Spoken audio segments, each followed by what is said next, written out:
Funding for the production of Folks is made possible in part by a grant from Union National Life Insurance, serving Louisiana and the South since 1926.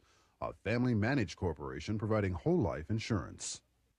Coming up today on Folks, a look at the effective school formula and how it works, the Gifted and Talented program in East Baton Rouge, and music from Louisiana's own Kenny Neal, all in today's edition of Folks.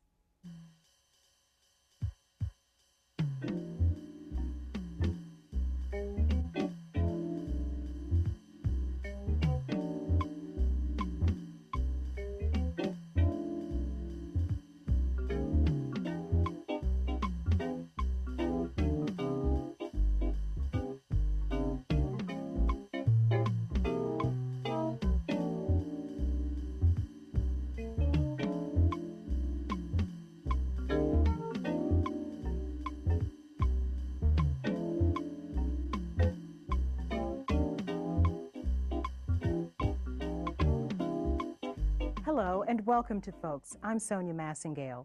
Today we continue to look at some of the highlights of last season. Education is a subject on the minds of many in Louisiana today. Who teaches our children, what is taught, and where are the usual concerns? But we found that how children are taught can sometimes make all the difference in their success or failure in school. That's why the effective school formula was created, and we found that at Dalton Elementary here in Baton Rouge, the principal and faculty worked together to make the effective school formula successful for their students. Dalton Elementary School is a single-race school with about 420 children. It varies from day to day. We have an add or a drop on any given day. But basically, it's a school where the faculty has made themselves a team where we are emphasizing the fact that all children can learn and they are here to learn, and we're going to see to it that they do.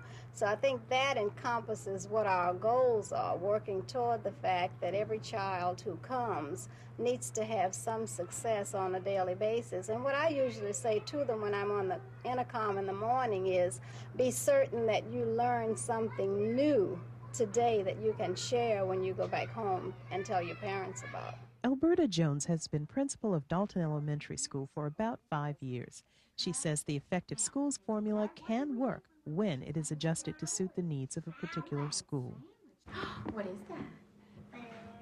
You have bears on your new outfit? I like it. This is Martha Jordan's kindergarten academic readiness class. The children in this class have been tested and found to be very bright. What do you have in your hand to share? Would you like to stand up here and show it to your friends? Jordan's job is to enhance that natural ability and prepare them to excel academically. This program is fairly unique to a school such as Dalton, and one of which they're justifiably proud. But a program such as this could not work in an environment which was not supported. The effective schools formula is one which encourages a positive environment, although the instructors and principals often have to adjust the formula to suit the individual needs of the school. As Mrs. Jones said, I think it takes teamwork. We work together as a team. She's a good leader. That's important. That's one of the correlates. School climate is very important, I think. I do think that the environment in the classroom, the attitude of the teacher, is going to affect the attitude of the students. And we have a very positive environment around Dalton. And I think that the important thing is that if they do develop this good self-concept, then the academics will come. What's this? Candy cane. How much is the candy cane? 8 Okay, and this is what? How much is the Okay, let's think for a minute. This is Vera Smith's second grade class at Dalton. Many of these students did not have the benefit of an academic readiness class prior to the first grade, but they are still given every chance to succeed. These teachers' aides are part of a federally funded Chapter 1 program which provides tutoring and in-class support for disadvantaged students who need help academically. Once a school qualifies for the Chapter 1 program, the teachers' aides may lend their assistance to all students who need help. Smith also points to the weaknesses of the effective school formula, but says they can be compensated for with a little special effort. Many times we do have to create extra things in the classroom that may not be a part of formulas that have been set up for schools, perhaps nationwide or locally. And I was about to say that we try to establish the human aspect of our children. We work with children according to where they are, trying not to gear our lessons too high above them. We try to start with them where they are and bring them up. This may not be stressed as much as it should be. Then we have school-wide programs, which we also try and bring children's self-esteem up. We have Student of the Week a program for the students that they can be recognized in the classroom and school-wide for specific things that they may have done. We have different kinds of clubs. We have a math club where children can be recognized for being successful with that. And of course, they have all year that they can work on this. We have different activities in the classroom where we have reward systems. These things may not be addressed as much as they should be in the formula. One of the things that I feel that we're doing, and it comes under the instructional focus, which is a correlate within the effective school movement. But one of the things that we're doing with teachers in our in-service is trying to look at ways that we can build success in the program. You know, within the classroom, the things that the children do, we want to make sure that they are successful because we think that's very important. So teachers have incentives that they use to motivate them to the point where they feel successful with activities that they perform. And we also try very hard to make sure that children are working on their level, you know, so we find activities that they can do that are on their level, challenging enough, but yet not bringing them to frustration and failure. And to me, that's one of the things that we're stressing here, but I feel that it falls within the correlate of the instructional focus. We've shared in our in-service ways that teachers can compliment children, you know, 100 or so ways that they can say to them that they're doing a good job and that they are being successful, so that it doesn't become something that they're hearing the same statement over and over again, but yet it's encouraging the child to continue to do as well as he can do. The effective school formula relies heavily on frequent, systematic evaluations of students, but Jones says that test scores are not the only method of evaluating their effectiveness. At the end of the year, we take a very serious look as a faculty at what we've done and what strong points and weak points, and there's a specific instrument that we use to determine it. Teachers on a daily basis in their classroom evaluate each area of the curriculum to see how each child is doing and what progress each child is making on a daily basis and on a weekly basis. The entire emphasis is not on tests, you know, I'm happy to say. We look at test scores and we look at them for the sole purpose of trying to see where our weaknesses are. We have somebody either from staff development in the research department or our guidance counselor work with us at the beginning of the year looking at how we tested whenever the parish does the testing program, but mainly we look at the weaknesses that are general weaknesses at our school and see what we can do to work toward improving that. Teachers do their own testing within the classroom, and we check with parents and communicate with our parents to solicit their help in helping their children at home. The YWCA, which adopted us, has a tutoring program in the afternoon. We recommend students for that. We have had several tutoring programs here to help our students make progress. So we look at all of that to help us determine how successful we are in becoming an effective school, and then put our heads together to see where we're going to go from that. Of course, at the beginning of last year, we drew up a mission statement which said what we were striving for within X number of years for our students here. The 6 points or correlates of the effective school formula are strong leadership by the principal, high expectations for student achievement, emphasis on basic skills, an orderly environment, frequent systematic evaluation of students, and increased time on task. Most people would like to believe that their child is an academic achiever, and here in Louisiana, gifted and talented programs are in place to identify those especially bright students and give them the support they need to excel academically. But these programs are not without some controversy. Here we have a look at the Gifted Student Program in East Baton Rouge Parish. It's supposed to be weird if it's going to be different. Yeah, that's true. It should be different. And this will definitely be different. And what do you think he's going to... A classroom for gifted students generally looks and sounds like any other classroom, but it's not just a regular class. These students are working at an accelerated pace. Although this is a combined 4th and 5th grade class, many of them are reading at a level far above their ages and grade level. You have children who have these high IQs, great creativity ability, and they're just not being challenged in the regular classroom. It's very difficult for a teacher who has 20, 32 children in the classroom to meet that one or those two children who need the extra. These children need to be able to go further with what they can do. They need to learn to elaborate, to develop the skills that Benjamin Bloom, the higher level thinking skills, and that's what we work on, and that's important. A regular classroom teacher does not have time to do all of that. Rochelle Williams has been teaching gifted students for about 6 years. She says that working with gifted students is rewarding and different from working with an average classroom.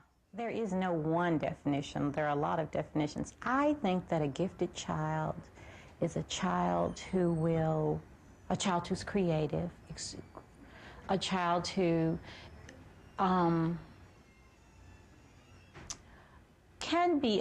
is a good student, but not always a good student. There are those that are not good students, but they're gifted because of what they come up with in their minds and the ideas that they have, their views, their opinions, and how they want to work with them and how strongly they feel about them.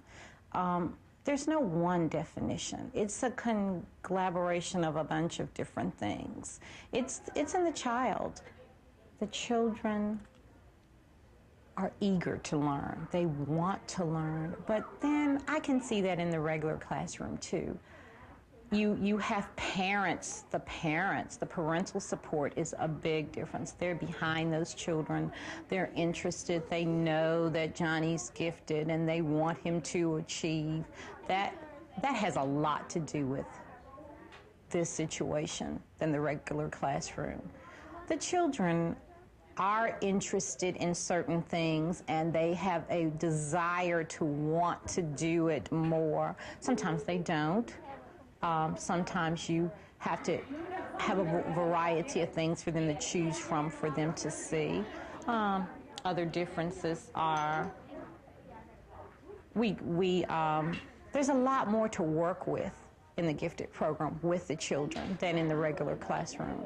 Few educational programs have generated as much interest as the gifted and talented programs in our schools.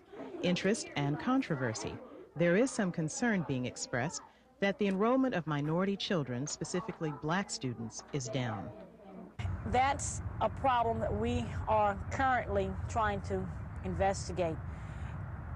About 3 years ago, we had a massive minority recruitment, trying to get blacks particularly into the gifted program. Our numbers went up. We had approximately 20% of the children in the gifted program were black. In the last 3 years, that number has fallen 20%, whereas the number of whites and other groups in the program has increased 20%. We don't know why. We've asked pupil appraisal to give us some results, some ideas, and they have gone back, they've checked their records. They're trying to determine why children leave the program, what's happening. But their records are not up to date. They're doing the best that they can, but they can't give us the information. So we don't know why blacks are leaving the program. But we would like to see more minorities in the program because it's a good program. Much of the controversy surrounding the gifted program is rooted in the testing procedures to identify gifted students. To avoid discriminating against gifted students who are disadvantaged, underprivileged children are often given an additional assessment called SAMPA. SAMPA stands for the System of Multicultural Pluralistic Assessment. It is something that was developed by Jane Mercer in California. And actually SAMPA is used to give us another perspective of a child. It's just another measure of a child's learning potential. Basically, it's based on the fact that if a child using an intelligence test, and they use the WISC-R to compare SOMPA, but using that test, if the child came from the same background as the children who were normed in that test, then everybody should be expected to function the same. However, if they did not have the same exposure, which Mercer is saying they did not, many of the children from minority backgrounds, what we call non-Anglo, then what we're saying is that they didn't have the same exposure, the same opportunities, the same motivation, then how can you compare them to the same? So SOMPA actually gives us another opportunity to look to say this is maybe what the child's estimated learning potential would be. Some children's estimated learning potential and school functioning are exactly the same. Others are not. Enid Mason is in charge of pupil appraisal for the East Baton Rouge Parish School Board. She says that many people are concerned that SOMPA gives some students an unfair advantage. It's so controversial because there have been misnomers. People feel, well, you've just given these children points and that makes them get into the program. No, we don't give them points. It is an adjustment to the intelligence score that they have received on a test. And it says that if they were given this, if this were the same, if they had the same opportunities, the same background, the same motivation, then this is probably what the child's potential could be. I think a lot of the controversy is because many people feel that if the child had not had SOMPA points, he would not have been in the program. So that you're putting that child at a disadvantage. You're giving him points, you're putting him in a program where he can't succeed. But then that's not been proven. We've asked for additional information. I have no information to say that, yes, a child that was put in the program because of SOMPA points, or with the help, not because of, with the help of SOMPA points, is not succeeding, that he's not doing as well as any child who was placed in the program without the points. And until some concrete information is given to us, then I think that people just need to wait. 8-year-old Candace Milligan is enrolled in a gifted program. There was no need for SOMPA because she is not a disadvantaged child. Pam Milligan is Candace's mother and an elementary school counselor, but it was Candace's kindergarten teacher who first suspected that Candace was gifted. She's my first child, my only child, and I didn't have a child to compare with, even though I was a classroom teacher. I always taught upper grades. It was her preschool teacher who sort of turned the light on to me.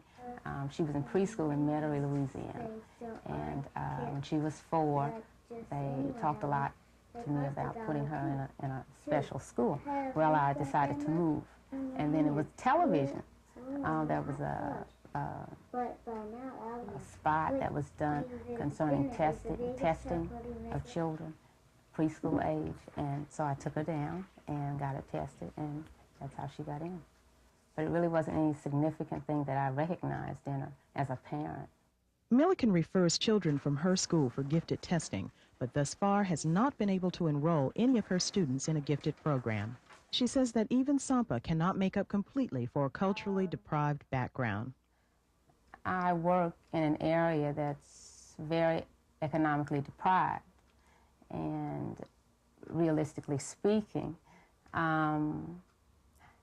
education of parents and exposure to different things will help a child get into the program, or at least beyond the initial screening.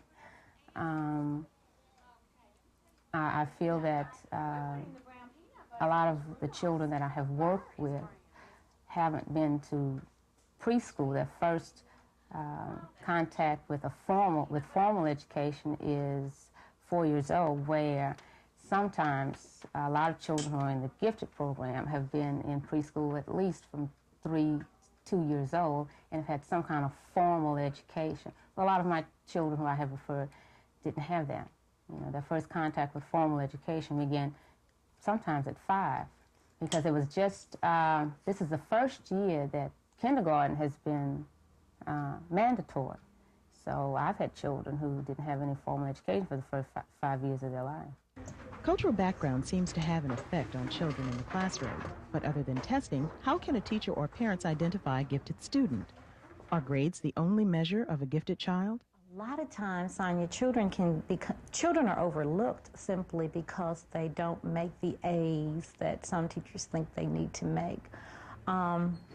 In this parish, we do look at high achievers in the regular classroom, but there are other things that can let you know if a child is gifted in the classroom, or if you think they're bored, or they might score high on tests, but they're not doing it in the classroom, those kinds of things.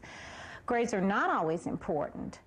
They get to be important because of the system that we are in, but work needs to be done on that too. Well, as a counselor, teachers refer children often. Basically, they look at their performance in the classroom academically. Then it's mentioned to me, and then I look at CAP scores that they have in their CUME folders. And then we do a formal referral if I feel like I'm in agreement with the teacher. And then we do initial screening. And then we proceed to, if the child goes beyond the initial screening, then we do full evaluation. We've got to have some way of measuring children. We've got to get them where they are showing some kind of progress. In the gifted program, we do rating scales, and we will say, okay, if you're working on this project, do this, contracts, things like that. I think that gifted children, though, need to learn that there are certain things that are expected of them. They cannot just slide, or they don't just have to do it just because they're gifted. We have to live by certain rules as gifted adults. So I think as gifted children, they need to learn that they have to live by certain rules. And even if they don't want to, sometimes we have to make them buckle down and do it. Not always. I don't think as much pressure on the grade needs to be put on it as it is. We need to understand the whole gifted child and not concentrate so much on the grades. I think the Gifted and Talented program is important for especially minority students because it allows those students opportunities that they may not get in the regular classroom.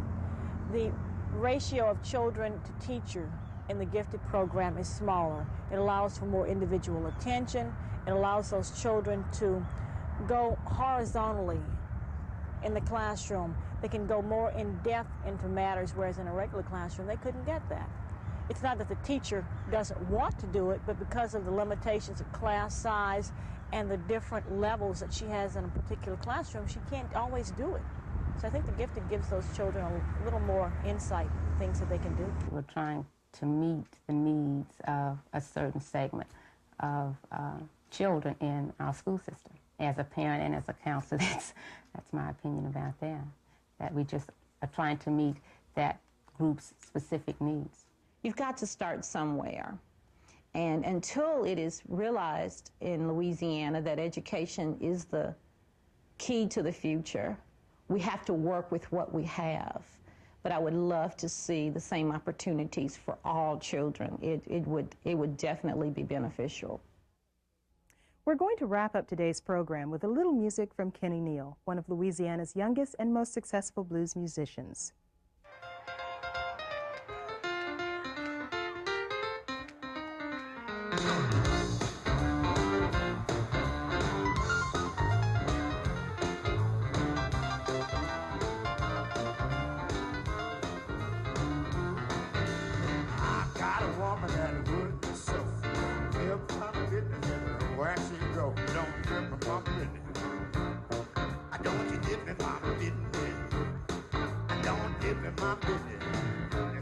I just can't understand. I hear it in the alley, I hear it in the street. I even heard it down on Bourbon Street. But don't give me mama business. Don't you give me mama business. Don't give me mama business. There's something I just can't stand. Can you tell me about it?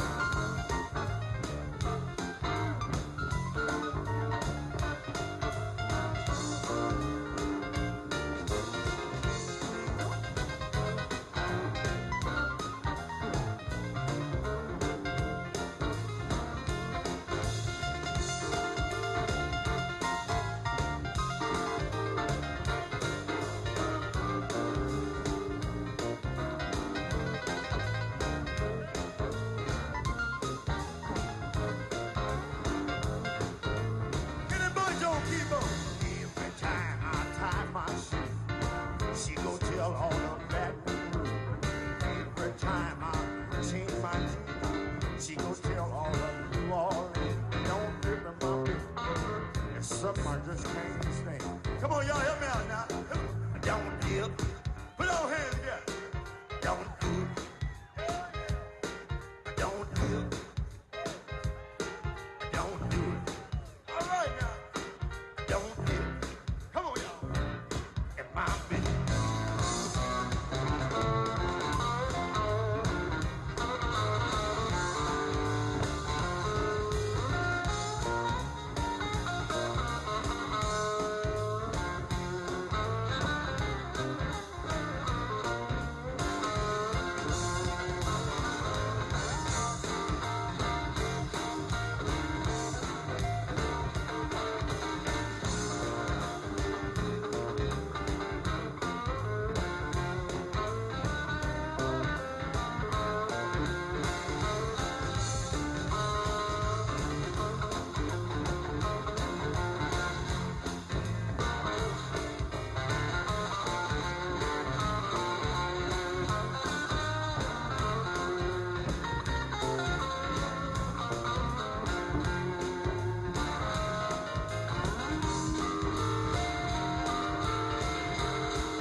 Well, we're out of time for today's program, and this is the final program for the 1987-88 season. We're taking some time off to prepare for our 8th season of Folks, which begins this fall.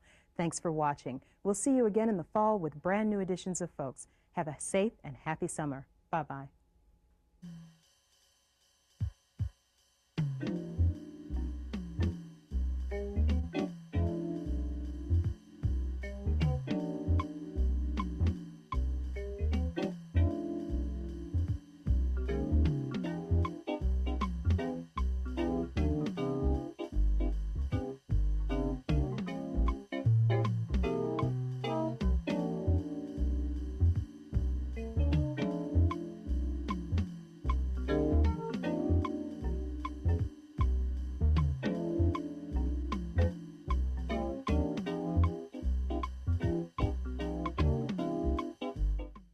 Funding for the production of Folks is made possible in part by a grant from Union National Life Insurance, serving Louisiana and the South since 1926.